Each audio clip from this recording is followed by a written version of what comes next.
Welcome to episode 144 of the Necronama.com.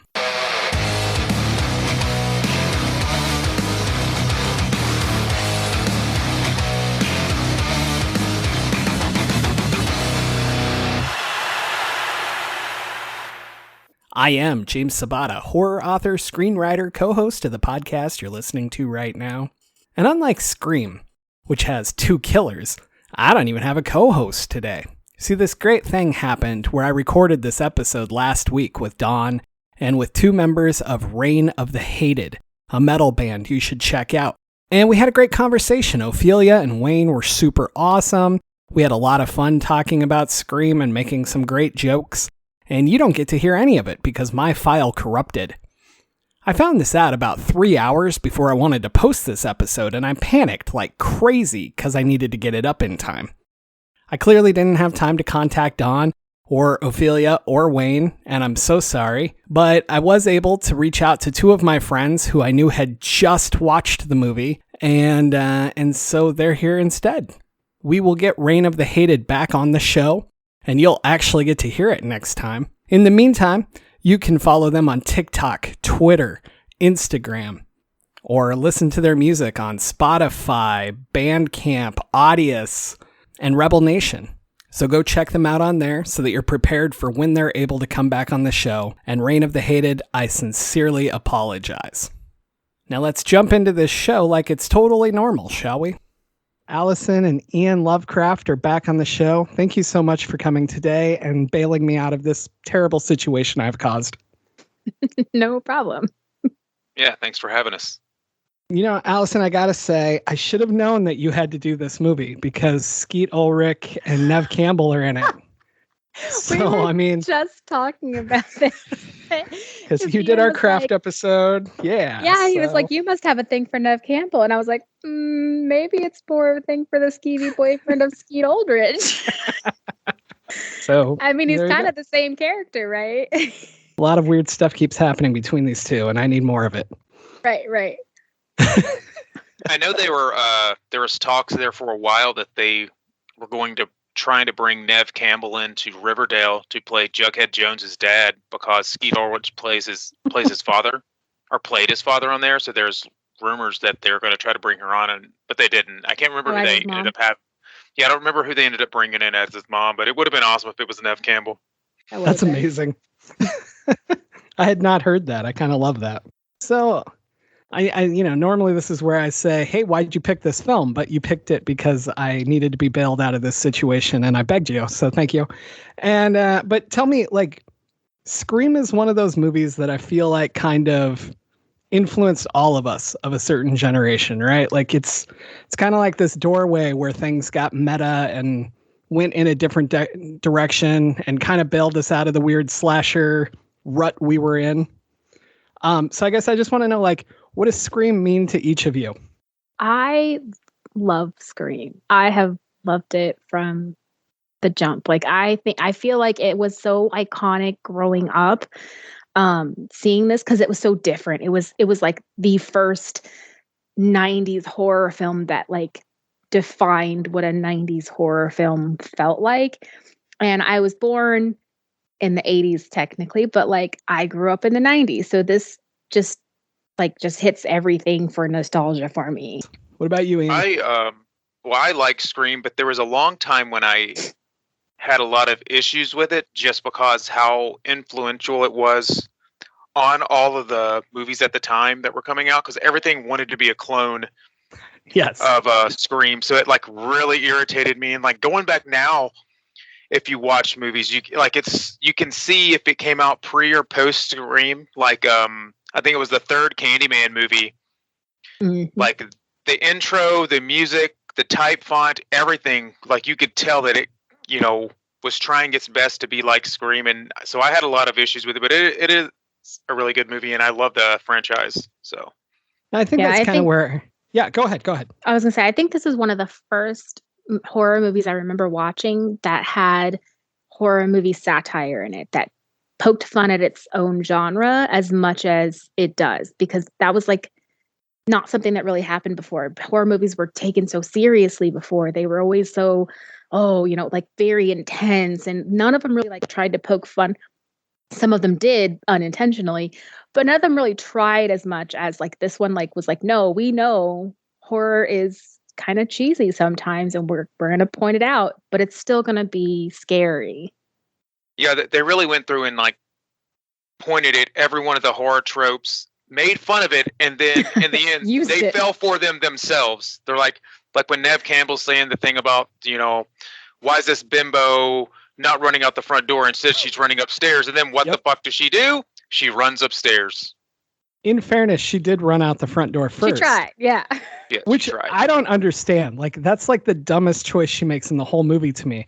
I'm like, it's the anniversary of your mom's death.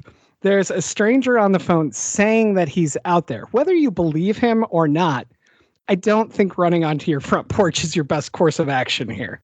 I'm like, what if you were wrong? Another thing in that scene, I was telling Allison when we watched it, I'm like, how the hell did anybody in this town let her go home alone knowing that her dad was out of town? Casey Becker and her boyfriend had already been murdered. They had the stuff going on, and then she goes home all by herself. Like, why did her friend not go with her? Why did she not go with Tatum? Why did Dewey not just follow her home and sit outside just to make sure she was safe? Because like you said, it is right by the anniversary. It's like what kind of small town would have let her go home all by herself when there's literally a killer going around murdering teenagers? And what kind of asshole dad leaves town this weekend? On the anniversary of her mom's death. Right? Like, that's the part I found really odd.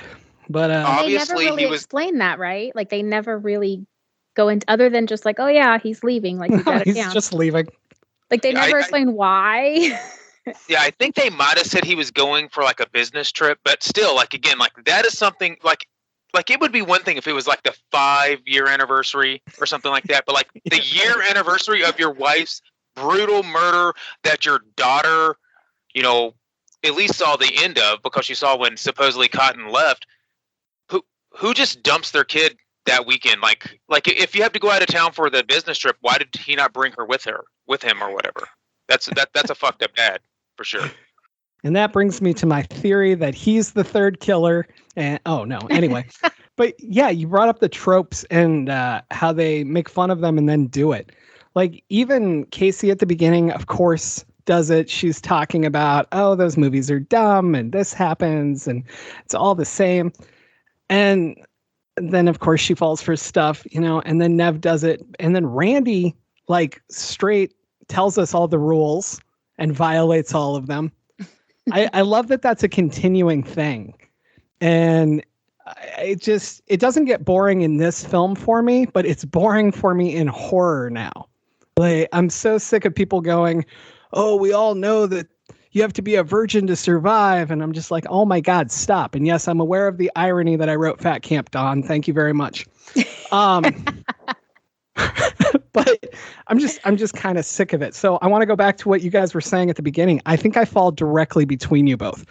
I do have that nostalgic view of this great moment where, oh my God, horror is cool. That was like the first time I remember horror being cool. Right. And then I also have the, oh my God, stop trying to fucking be Scream, everybody, and just make new films. So I feel like I have both of what you guys were saying. So let's talk about the opening here. This first 12 minutes for me is one of the greatest beginnings in any horror movie ever. I will never get over the greatness. I remember the first time I saw it, and he was like, who's the killer in Friday the 13th? And I was like, oh my God, that's so brilliant. And I look at it now and I'm like, God, you were a dumb 18-year-old or however old I was, but it's still such a great play to like take what everyone thinks they know about horror and then twist it and in something so simple as well. But what do you guys think of this opening 12 minutes? Like, is it amazing to you as well, or what? I super love that when the movies came out, they very much cut the trailers and played it up like Drew Barrymore was a big part in this movie. Like, she's a big name star. she's gonna be in the movie. They're like her death maybe would have been one of the final ones or near the middle. Like, it just seemed like when you saw the trailers or when you saw the ads for it, like her face is right there. You know what I mean? Like, oh, Drew, and then they just kill her off. And I'm like, that is the best opening, to just murder your main high bill actor. And I thought that was brilliant. I hadn't seen something like that before. And so I thought that was great.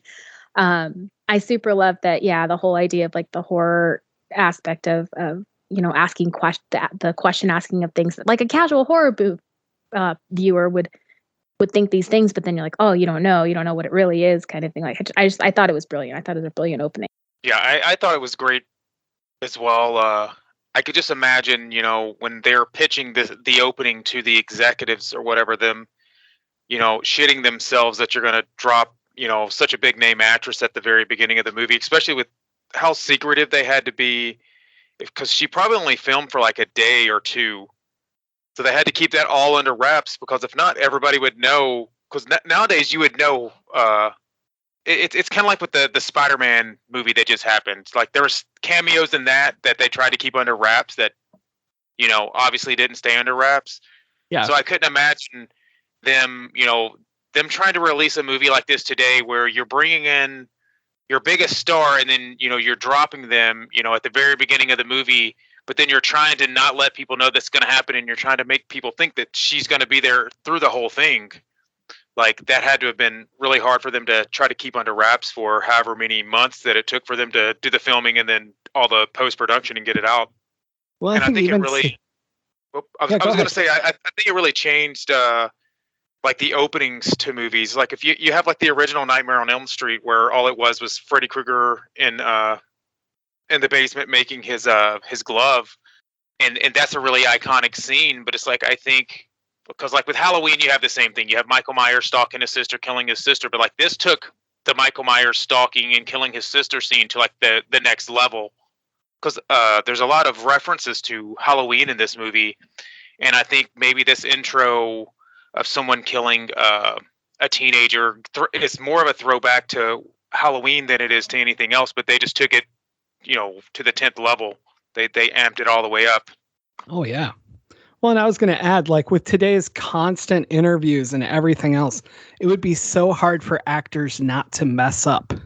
Like, what was it like working with Drew? Oh, I saw her for 5 hours. Yeah. Like... and you have to think about that too, because probably none of the principal cast were there when she filmed her scene, I would assume.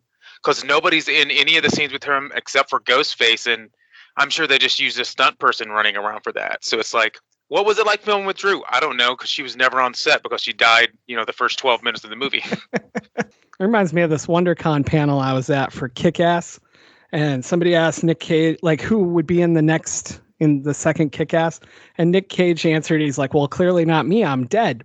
But this panel was like a week before the movie was released. So everybody on the panel just went like dead silent and like stared at Cage. It was awesome. So I think that's what would happen. They'd be like, oh, Drew's dead. And everybody would be like, what? Can't say that. Yeah, I know the same thing happened with Carl Urban for the second Star Trek movie. He was doing interviews and he let it leak that Benedict Cumberbatch was Khan. Oh my God. And because like in all the promotion, they made it seem like he was like some other guy. And then, so he like says it in an interview, and then he like backpedals. He's like, "Oh, I was jet lagged. I've been up for 14 hours." And it's just, like at that point, the cat's out of the bag. You just have to let it go. Oh man, that's pretty great. I can't make fun of that too much because I would totally be the person to fuck that up constantly. So I'd be the Tom Holland of whatever we're working on. Exactly, man. They have to keep that guy under wraps.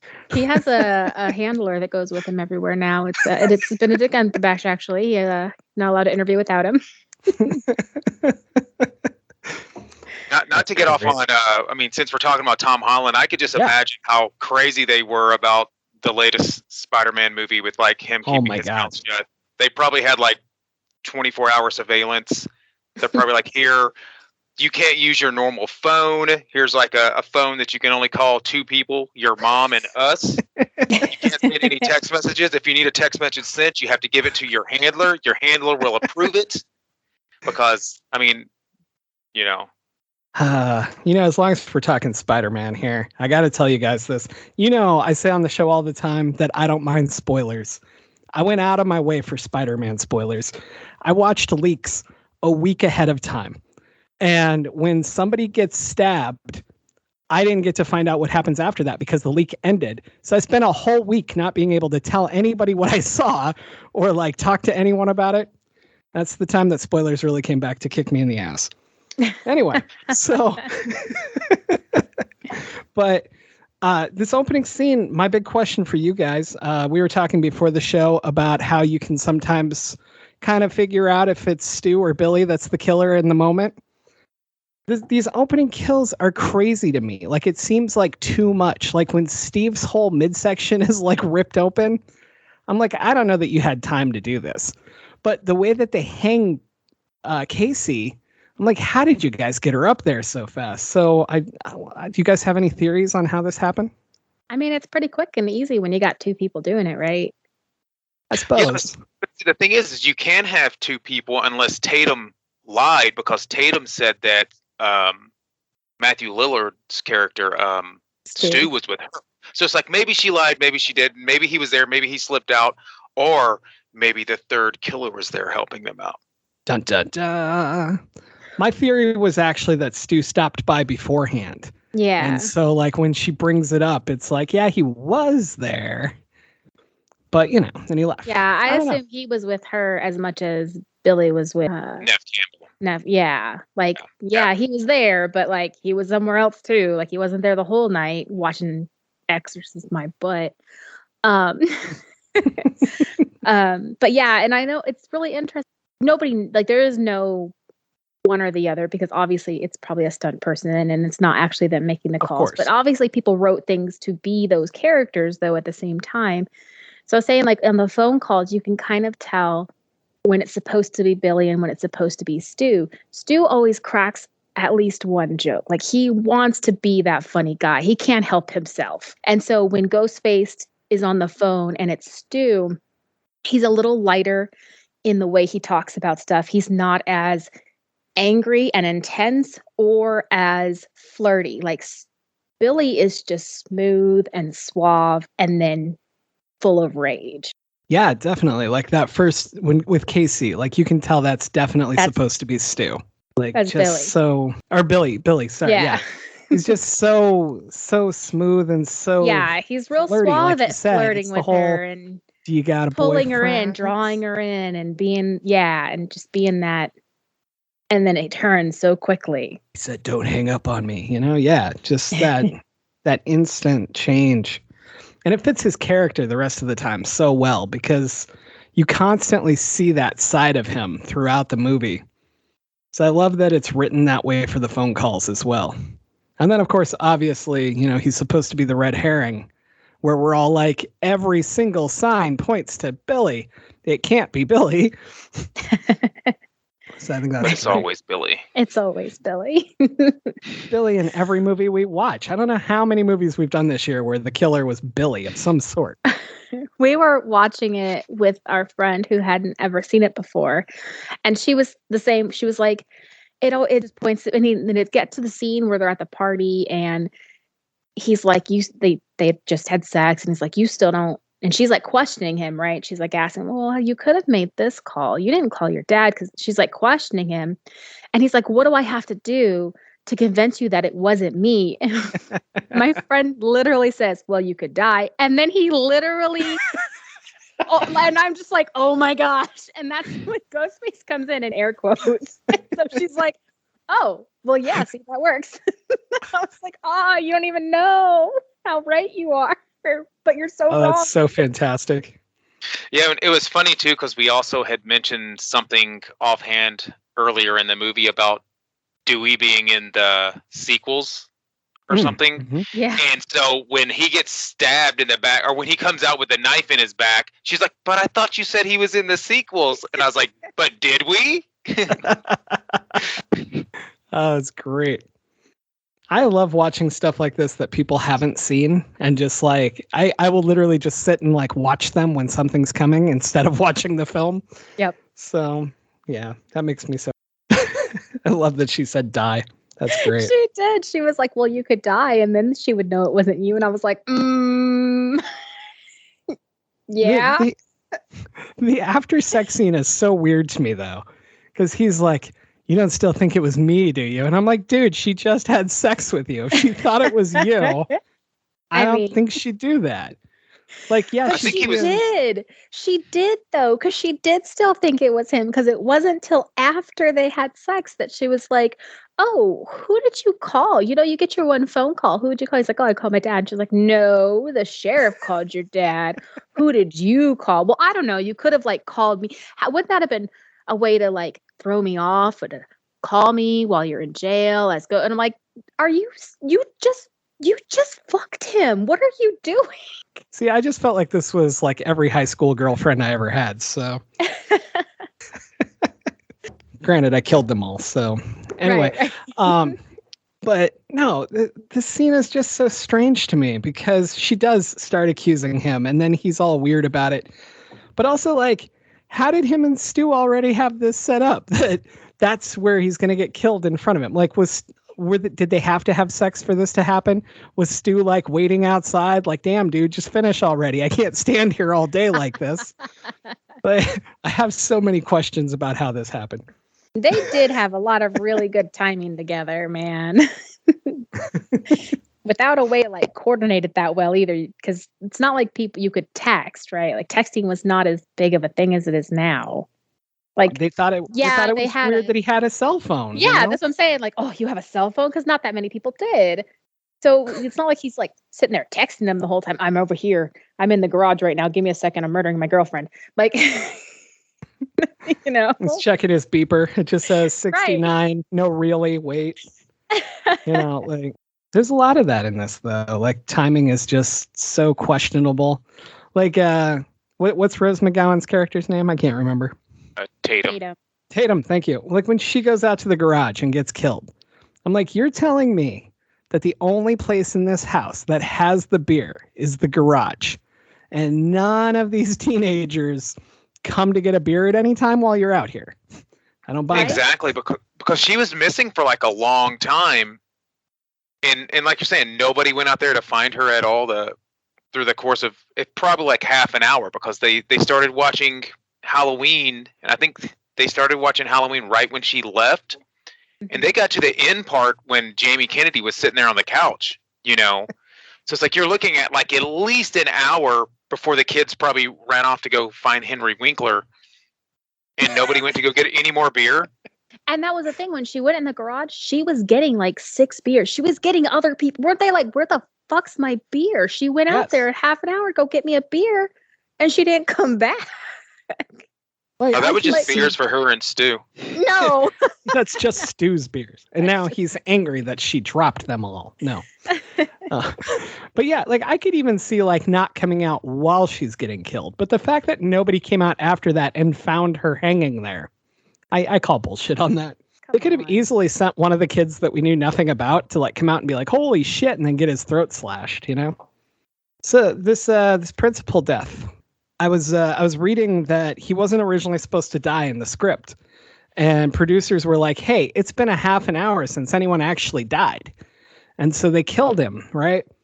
And I was wondering, like, the more I thought about it, do you think they would do that in a post-Columbine world, or would this school scenes have even happened?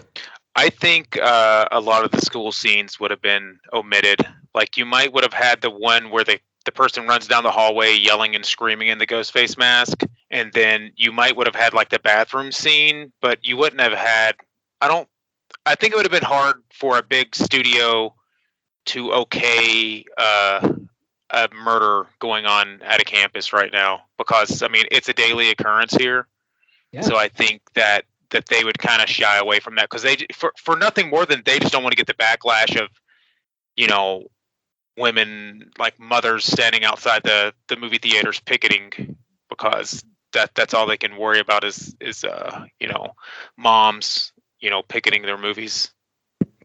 I love it. Well, even the bathroom scene is fucking weird. Like, how did he know she would go in there? How long has he been in this stall waiting? And that one would have had to have been Stu, right? Because she saw Billy outside. That's what I'm thinking. Went into the bathroom. So plus, he falls over every time. And he's clumsy as fuck. Yeah. Yeah, he shaggies straight into that sink right away. It's all the Scooby snacks. Right. I was going to say that, yeah, that's definitely one that's always questionable. Like you're saying, like, how did he, because he didn't go in after she went in, or we would have seen them enter. So it's like he had to have been in there for what, like maybe at least 15, 20 minutes. And he said, was he going to sit in there all day? I don't know. It's Stu. So maybe Stu would have and like peeked through the cracks the whole day, but. Well, he would have had to have slipped in when she was talking to Billy outside because she saw him at the locker with Tatum. Okay. And then she went to leave, and that's when she bumps into Billy and they have their little discussion. So that is the only moment that he would have had to ditch Tatum and go to the bathroom. But how does he know that she's on her way to that bathroom and going to go into that bathroom? And I don't know. The only other thing I could think of was she kind of dips into the stall when the two girls are talking about her. And I was like, maybe he comes in between the time she goes in and they come out of the stalls. But I think you'd be cutting that super close. And I don't know why you would take this chance anyway. You don't know who's in the bathroom and going to see Ghostface walk in. Yeah, especially because girls' bathrooms are often quite full. Yeah. And there's a line. Like he could have, if he even popped his head in and be like, oh, there's like 12 girls in here, Yeah, maybe it was something where since she did run in with Billy, maybe like they had planned that Billy was going to run a distraction. He could go in there, and then if she goes in, she goes in. If he doesn't, then he just sits up in there and listens to girls take a poop for an hour. The things we didn't know about Stu and Billy. Yeah. Stu was just in there to listen to girls use the bathroom, and he noticed Sydney come in. He's like, oh, shit, you know what? This is a chance for me to try to kill her. That's what it was. He didn't go in there for her. He was in there for himself. He just happened to have the costume and stuff with him in his bag, obviously, because you need to have that with you. And he saw an opportunity. Well, you never know when there will be time to like dance in the flowers outside or get some ice cream. You should always have your costume with you. Right. We can do the Wes Craven cameo as their janitor, Fred. Oh, yeah, Fred. Our buddy, when she saw that, she was like, what the fuck was that about? And so we had to explain. It was like, well, that's the director, Wes Craven. He's dressed up like, because she was like, what's up with his sweater? I was like, well, that's supposed to look like Freddy Krueger's sweater, and he directed both movies. She's like, oh, okay. I love this cameo. I love that Henry Winkler has to go out of his way to save Fred as well. I think that's like, we couldn't figure this out.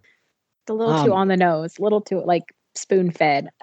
Wonder like what would have happened if the first time they went to try to kill Sydney, if they would have actually killed her at her house, or if that was just like, or were they just doing it to kind of mess with her to get her all freaked out, and were they're planning on dragging it out a little bit? Because if not, then would they have went on to kill other people, or would they have just been like, okay, well, I avenged my mother, so this is it? But they had that big elaborate plan of framing her dad and planting his car, and they hadn't done all that yet. Like they hadn't gotten that far yet. I know. So I'm guessing when like they attack her at her house the first time, it's just to get her all scared and riled up, and then again at the school, like they couldn't have really wanted to kill her there because again their plan wouldn't have reached the end. Yeah, her dad's not going to show up at school and kill her. But also like them, just going to her house and attempting to kill her, even if it was just to get her riled up, like that could have thrown a lot of like more problems into their plans. Like, what if the police, if she would have went straight into police custody, and I mean by police custody, not Deputy Dewey. Like if they gave her to like an actual police officer to watch, like our buddy was like losing her shit over Dewey, like how much of a doofus he was. And I was like, but you gotta love him. He's great. She was so upset. Like when Stu decides to throw a party and she's like, what? They're on lockdown. I don't understand. How are they having a party? I was like, yeah, well, there's curfew, And she's like, yeah, a curfew. They're supposed to be home. I was like, well, they didn't say who's home. She was like, God damn it, no. And then Dewey's there just letting them do it. Right. saying hi to everybody, checking in. Oh, let me take that beer from you. Just kidding. Have fun, kid. What? Dewey's a It's because terrible police officer. Yeah, he's just trying to get everybody's approval. He wants to be everybody's best friend. Yep. Dewey just wants to be respected and loved. So if it has to be the high school kids, great. I'm surprised he didn't go to the garage and get everybody some beers. Right. I think his best line is whenever Tatum is like ripping his ass at the jail. And he's like, what did mama tell you about when I'm wearing this uniform? You got to treat me with respect. And like everybody in there is just like dying because he's just like whining, but it's so fucking hilarious. Oh man, speaking of the police station, I had never noticed this before. And I don't know if either of you saw it, but when Nev is sitting there, there's a hat behind her that says Boob Inspector, like in the police station, just on somebody's desk. And I was like, what the fuck? Yeah, we're gonna have to watch it again just so I can see the Boob Inspector. Try to find the screenshot and send it to you. But yeah, I was like, what? Like, who thought this was a good addition to the set? Oh, you know what cops need. And then I was like, it's probably Dewey's. Yeah. You respect me, puts on his Boob Inspector hat and heads out, you know. But yeah, I did think it was interesting that he was at the party because that actually used to happen to me all the time. We would throw parties in Western Nebraska out on farms and shit. And we would invite certain police officers because then we knew it wouldn't get broken up. So it was really realistic to me. What were you going to say, Ian?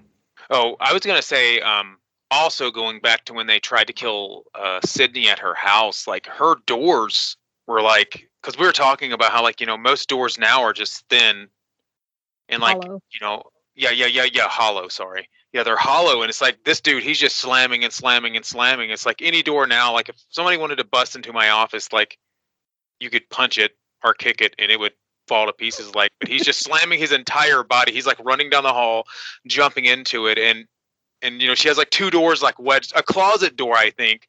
Mm-hmm. And then her bedroom door wedged together, and that's going to keep somebody from, you know, getting in there. They're built solid wood doors. And that scene bothers me because she can't call the police, but then she uses the internet. And I'm like, this is 1996. If your phone didn't work, your internet didn't work. You don't give me that shit. What the hell is this? And I don't know how that made it into the film. That bothered me so much when I was watching it. Maybe they had they had to have had two lines. If she had access to the phone and her internet was on and dialed up and in, then they have to have two lines. And then, like now, they just split your line once it's in the house. Then it was two physical lines. Yeah. So if one was messed up, money, so so maybe the phone one they did something with, and that's why she couldn't call.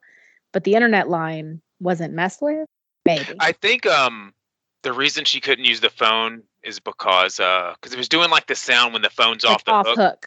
Yeah. So I think she probably had her the other phone that she was talking to the killer with earlier. She had dropped it and it's off the hook, and then so like you're saying, she had a second line so she could get on the internet.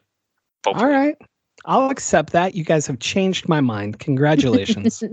I do think it would be fun if when she picked up the phone to call the police, it had given her the dial up squeaky nonsense, you know. But yeah, that really bothered me in the moment. But now I kind of dig it. All right, I'll give it to you. Why didn't Sydney have a cell phone? Well, because it's weird to have a cell phone. Just ask that cop. But her parents had, or her dad rather, was well off. He had some money. Like she was not a poor insurance money. Yeah, she was not a poor kid. Like Billy had one because his dad is well off also. Everybody in this town is well off. This is a very it's a very well off. Like none of the kids there were by any means. So it is weird that him having a cell phone was still weird because you would think that they'd all been on like the first bandwagon of like having cell phones. I don't know. I think in '96 cell phones were still, you know, the ones that could at the very least fit in your pocket like his were still, you know, not out there a lot. Because I'm trying to remember back to when I was in school in '96, so I don't think people were really running around with cell phones. Well, and her dad definitely has one because, you know, that's they cloned it. Yeah, they cloned it. Thank you. I was looking for the word and I lost it. I only remember that because it was out of all the people it was Dewey who asked the sheriff. He's like, could they have cloned the phone number or something like that? And I'm just like, the dumbest guy in town. Even though I'm not saying that Dewey is dumb. He's a great guy. He's just doofy, and he's like a sweetheart. He's like that puppy dog that's just so stupid, but you love him. It's like our buddy Hunter. He's just like Hunter became a cop. He would be Deputy Dewey. Yeah, but I love Hunter. We all do. Everybody does. But it's Dewey who this thing about the number being cloned, and then later it actually was cloned. But it was the opposite way. They didn't, they cloned the dad's phone. I have a knife just like Ghostface because of Hunter. So thanks, Hunter. Oh wow, me too. Oh wow, we all do. That's right, isn't that? Isn't that coincidental that in Scream we all are in the Ghostface knife fan club? He's been setting this up for years. Who knew? But yeah, I don't even think that anybody necessarily thinks Dewey's dumb. I think they just view him as he never grew up, and probably that they can't trust him to be responsible. He's kind of like Barney Fife, where he probably only has one bullet and he has to keep it in his pocket. He can't even load it in his gun. I would be amazed if they gave him the bullet. Your friend over here is going to carry the bullet for you. This is your Benedict Cumberbatch. But yeah, I know you were mentioning earlier about how there was Ghostface was sneaking around in the background a couple times, and I know right around the point where he's bringing up the thing about cloning the phone number is when Sydney and Tatum is in the grocery store, and Ghostface is just like watching them like shop for ice cream or some shit. I was so mad at that scene. And I literally said, that's got to be Stu. Mm-hmm. Because I was like, only Stu is dumb enough to be in full costume, middle of the fucking day, in this store. And how did no one else in the store go, hey, that's the killer everybody's looking for? Yeah. Those two times when they're stalking around in the outfits, when they're not in the act of killing someone, it kind of takes it out. But it's funny when you're watching it, like, oh, there he is, watch out. But it's just like, again, like you're saying, he's in a full robe in this big white mask. It's not like, he's wearing a trucker hat and a vest, and we just know because we've only seen like over the shoulder shots of what the killer, their perspectives like this. He'd had to put the whole thing on. And like you said, why does nobody in the store not see him in this thing?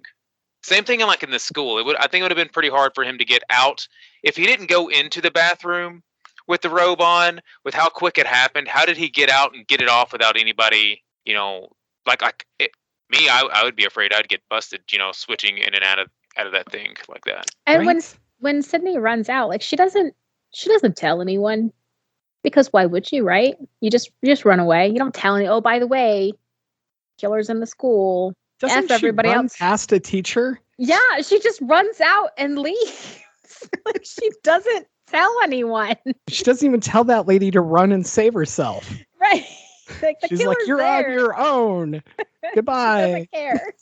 I feel like this scene could be stronger if they would have had the mean girls have the suit. Like they say that you can get in any Halloween shop and it's super popular. Like, I think it would be so much stronger to have a jump scare of like the mask coming out of the stall at her, and then the girls laughing and then making fun of her instead of talking. Yeah. I don't know. That's me. But I look for too much logic in these things. You know that. And then I violate it all in my own writing. So, I hate learn from other people's mistakes. That's right. What were you saying, Allison? She's awful. And I know she's meant to be awful. Like she's the skeevy reporter, but she's like really awful. I hate it. I liked her more this time, but yeah. Did go you? Ahead. I did. I liked her even less this time. I liked her more than I remember liking her. I should say it that way. But I still find her very weird and a very strange addition to all of this. Yeah, like her character just feels so out of place. And like even like when she's hitting on Dewey, like I know she's doing it as a way to get close to the action and get in and put her camera in and do all the stuff to get her story, because that's the biggest thing in the world is the scoop. But it just feels so weird. And she comes across, and I think it's because of the way that Dewey is portrayed, she comes across as a predator. Oh, yeah. Like hardcore, and it's really uncomfortable. If she was a predator, then Dewey was like Bambi because he just like was in love with her from the moment he saw her. I know. It's awful. I love the part where he's like, if I might say, you're even prettier in real life. Like, Oh, it's I was gross. just like, but I was kind of like, I don't expect Dewey to have that kind of confidence to be able to say that to her. So I was like, wow, all right. The next funny line after that is when she's talking. She asks him how old he is, and I think he said he's 25. And she goes about, well, my demographic is like, I'm really high in 18th or 24. It looks like I just missed you. And then he walks away. He's like, you have to remember, I was 24 for a whole year. Yeah. And then he just like swaggers off. It's such a weird line. It's such a weird like dynamic to have in the movie. Like I feel like if you took all of that out, it would still be kind of a similar feeling of the movie. Like that stuff didn't add enough to it. But at the same time, it just kind of was like, I don't know. It's so uncomfortable. Like every time they are on screen together, it creeps me out. Well, I think the main reason she worked, especially in like 96, is because people had issues with the skeezy, tabloid reporter that goes out and does whatever it takes just to get the story in, doesn't care who, gets hurt or what they have to do. Just to get the story.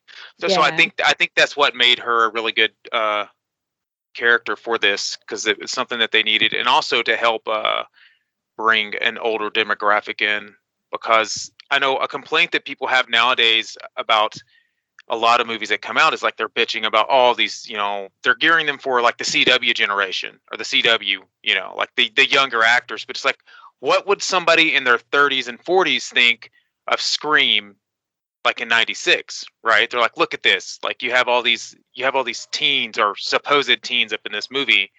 So I think by putting having Gail Weathers in there being, I don't know, what was she, maybe 30 at that point? I don't know. But having her in would also help maybe bring in the generation that was a little bit older that, was in love with like the 70s and 80s horror movies, and try to bridge them into the 90s to give them someone they can kind of relate to, because they're not going to relate to a teenager in high school. So I haven't seen the sequels in a very long time. Like, does this romance continue?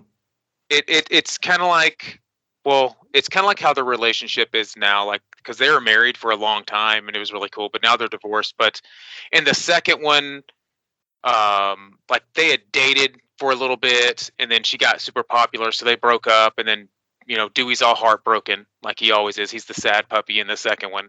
Then in the third one is the one that takes place where they're filming one of the sequels of the Stab franchise, and like Gail's back again. They had broken up again. They seem to break up between every one of the movies and then somehow get back together over the course of it. So it's kind of like ups and down. I don't remember how their relationship was at the beginning of 4, because that's the one I've seen the least. But I'm sure that they probably, if they were together, they were probably miserable, and then, almost being murdered, he made them fall back in love again. I don't think I ever saw 4. I remember being angry at 3, and I think I just stopped. So yeah, 4 is definitely the one I've seen the least. I've seen it maybe twice, unless me and you, Allison, has seen it together more than once. So yeah, we watched that, I don't know, a couple of months ago. We went through, or I don't know, it could have been a year ago now because of COVID. But there's no time anymore. There's no time. Yeah, we went through and we just watched all the Scream movies, and then we decided we wanted to watch them again before the new one came out. We just happened to mention it to our buddy the other night. We were at her house, and she was like, "No, I've never seen them." We're like, "Well, you have to." And she just turns it on. I'm like, "Oh, so we're watching Scream." Yeah. Well, I'm personally very glad that you did. Yeah. It really seemed to luck out. It's funny because it really seemed to luck out because of, we had just seen it. You had your audio recording issues. Then the fact that Allison was on The Craft with Skeet and Nev. We both have, or all three of us have the Buck 120 knives. Oh, there you go. There's a lot of coincidences that lot of stars and things that had to align in the sky to make this podcast happen tonight. I think your system having a shake meant to be. Well, I still feel bad for Reign of the Hated, but yeah, I'll take it for now. We'll get them on here one day. But let's go back to This scene in the garage. I just want to talk about this kill really fast. Oh, This kill is so weird and so great to me all at the same time. Like the idea that she's trying to get through this little doggy door. I don't know. Like that in itself was fun. Like you could have easily just gotten her stuck and like hacked away at her or anything else. And then, it lifts and crushes her head. And God, that's a great kill. I wish I wrote this kill, but it's probably my favorite kill in the movie was my actual point with this.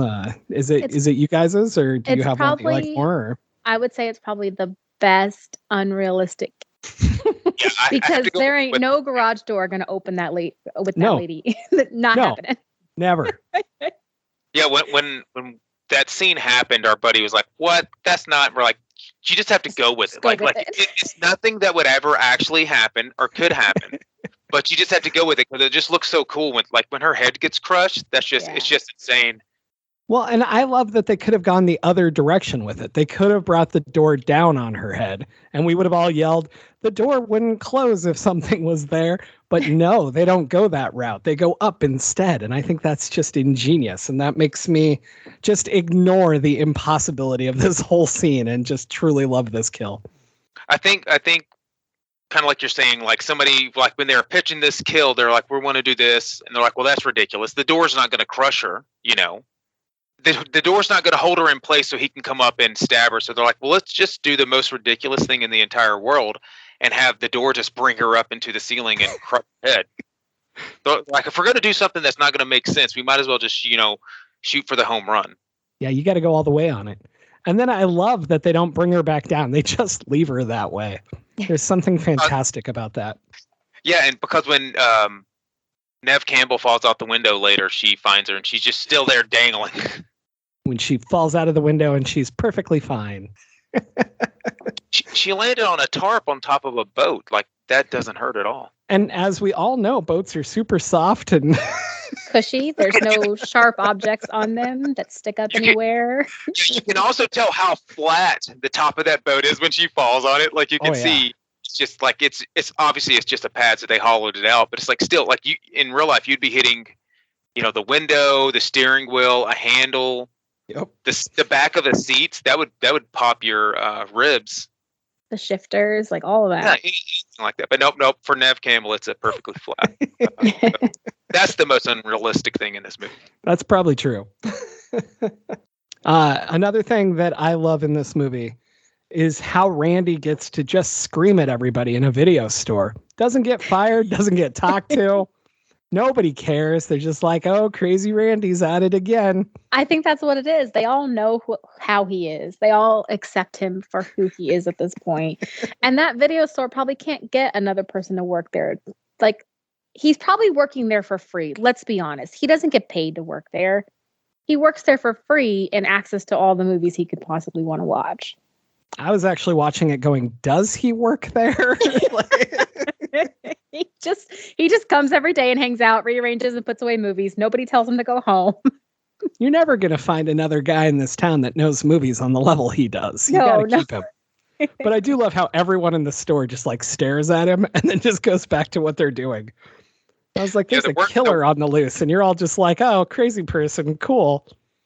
Yeah, the worst job at the movie store is, or rental places, organizing the movies. And if you just have some dude that would come in and do it for free, it just makes your job easier, right?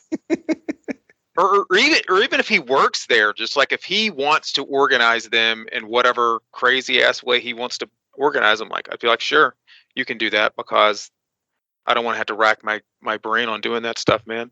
Nobody else wants to do that job. They're fine with it. Yeah. God. Oh, Randy. He's always like losing his shit. Yeah. He's honestly, he's like a step above nice guy level.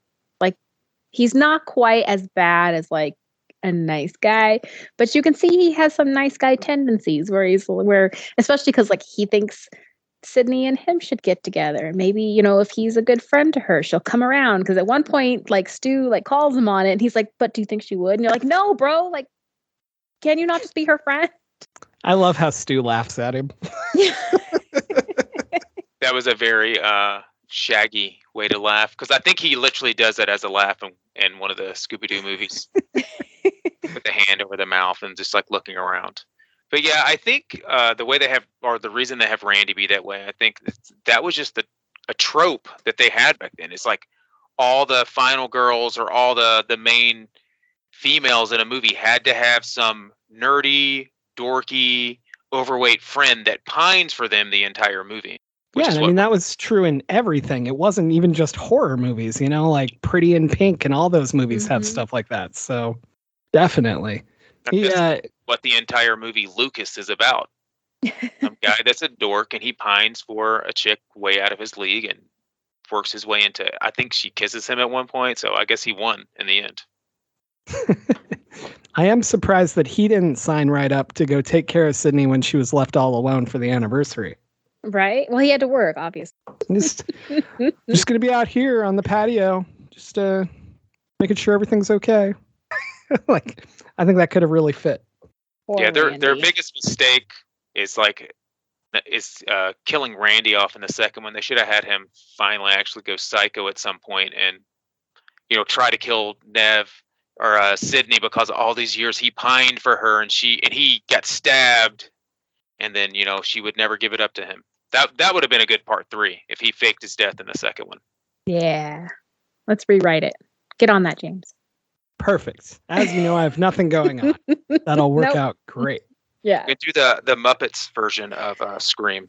Let's start that again. I'm still campaigning to get Sam the Eagle to be to be the nun in Silent Night.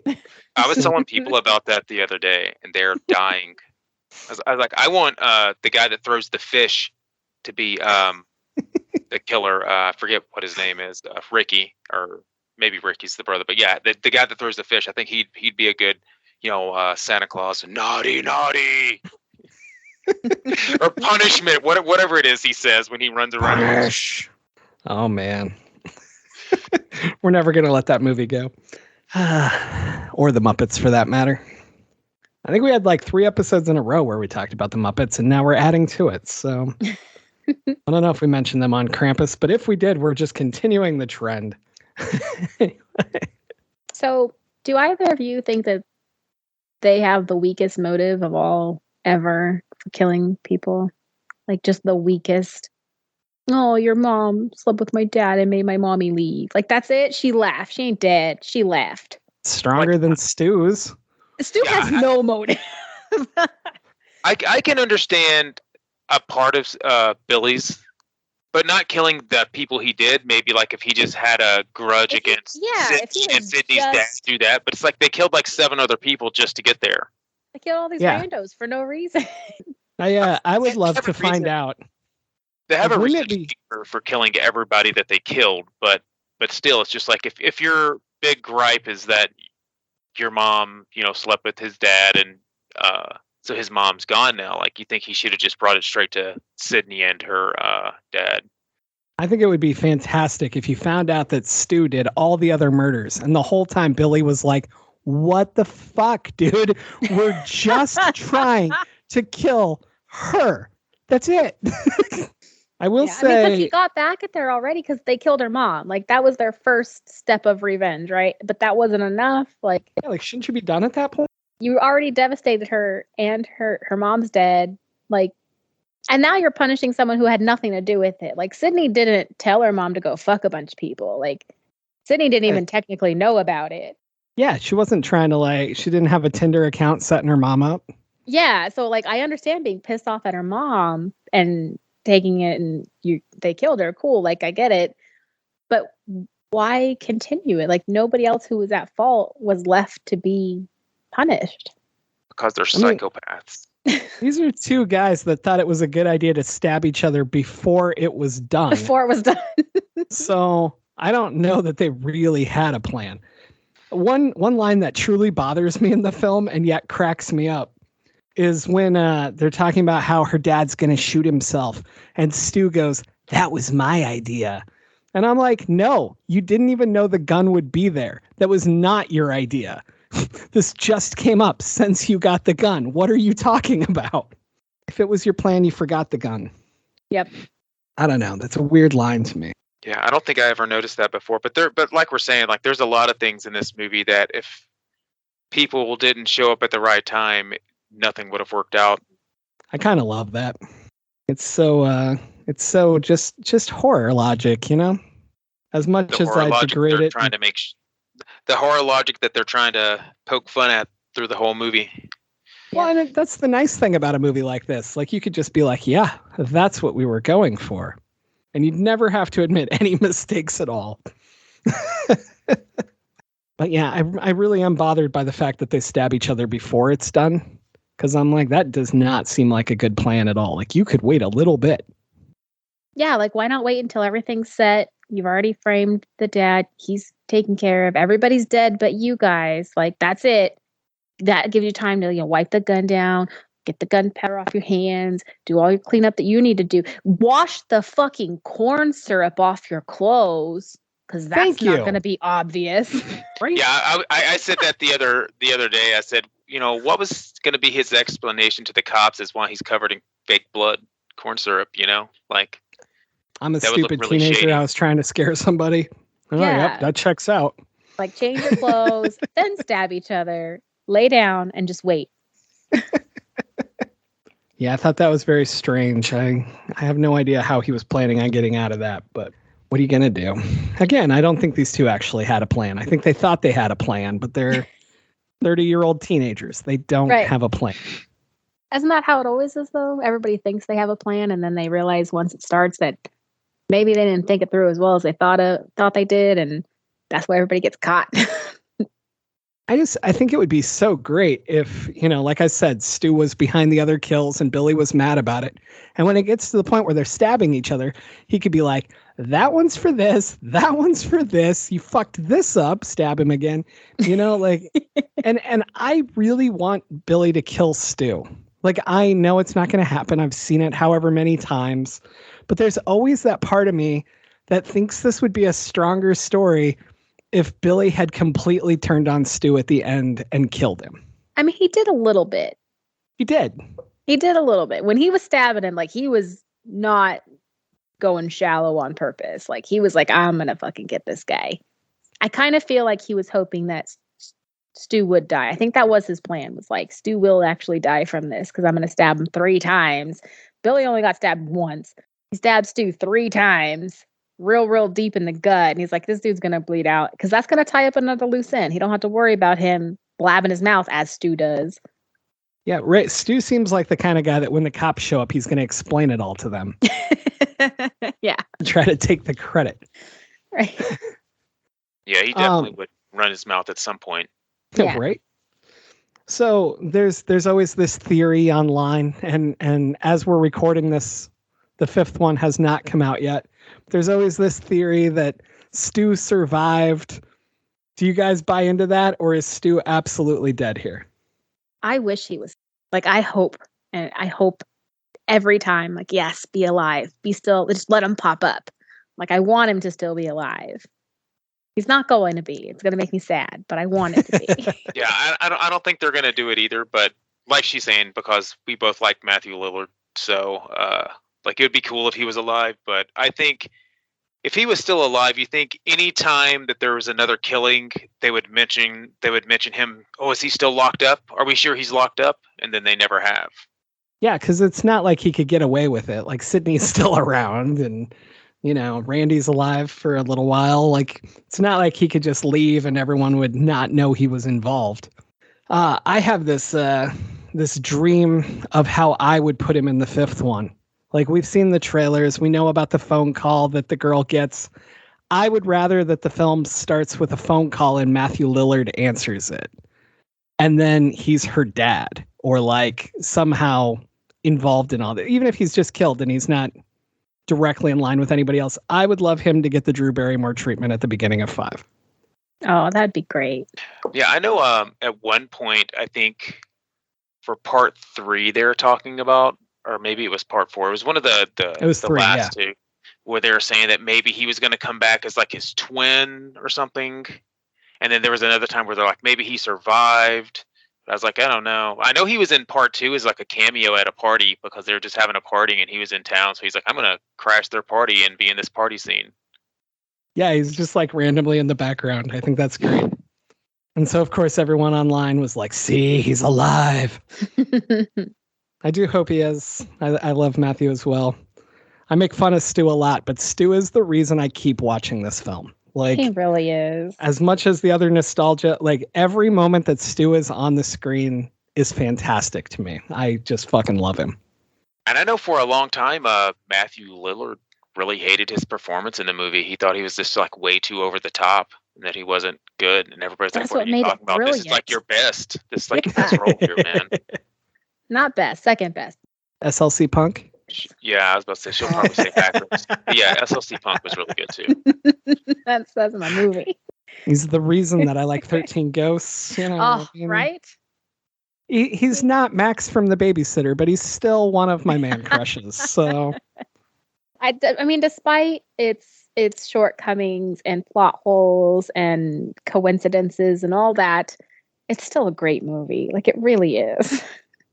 Well, yeah, and it's like we were saying at the very beginning, like it's definitely made a huge impact on, especially for that time. But it's like the impact that it made for movies right after it. It's like we're still riding that wave out today.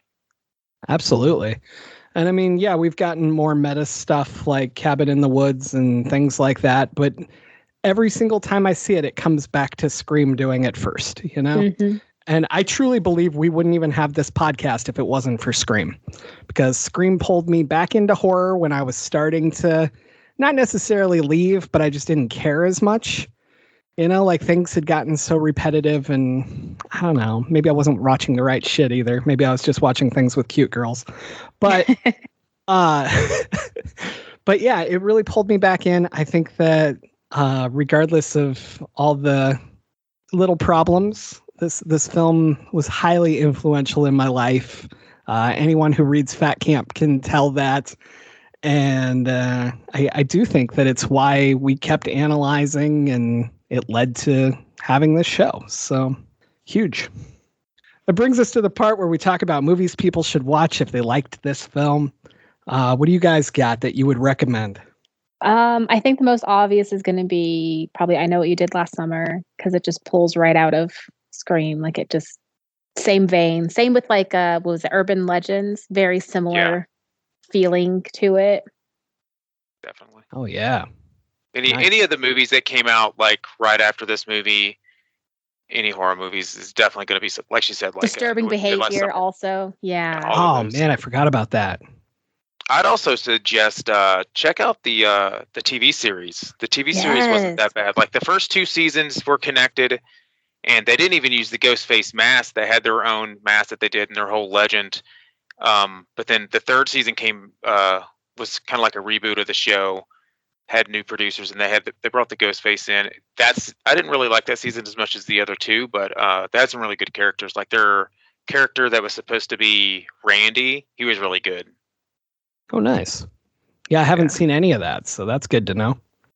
If I was doing double feature just because I'm me, I would say The Craft, so that you get some more Skeet and Nev. Yeah. And it came out in 96 as well. So that was a good year for movies, man. Yeah, I mean, it's like, so you have Disturbing Behavior. Oh, The Faculty was like kind of, those would be pretty much the same movie practically. What was it? Had it.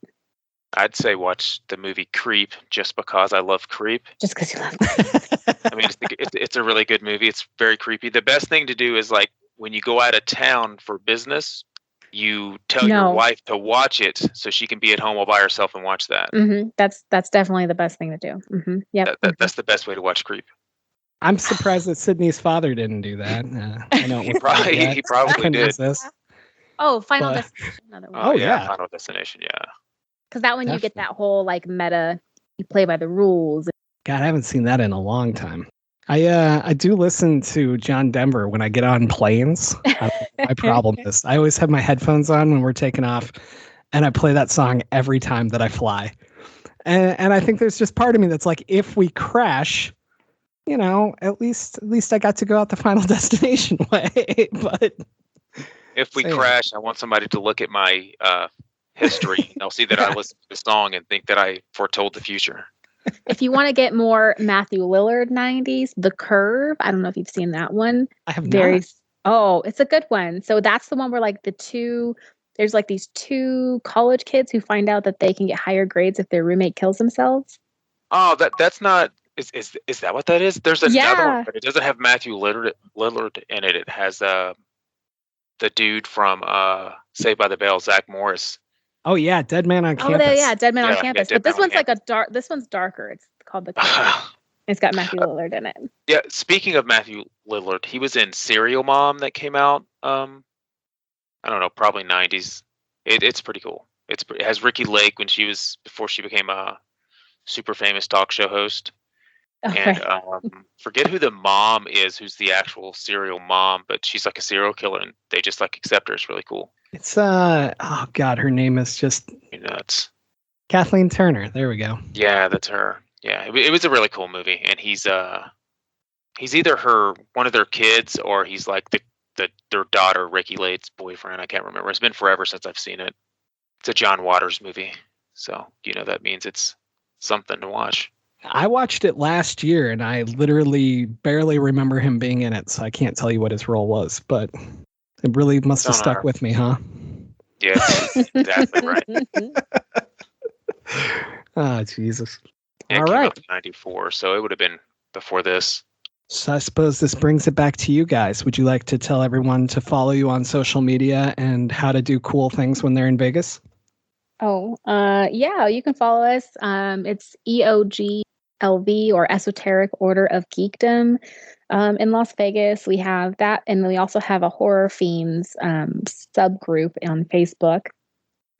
If the pandemic hadn't happened, we'd be continuing doing horror trivia and book clubs and all that stuff. But we're hoping to start back up pretty soon, at least try and get something going on it. And so, yeah, if you're in Vegas area, look it up.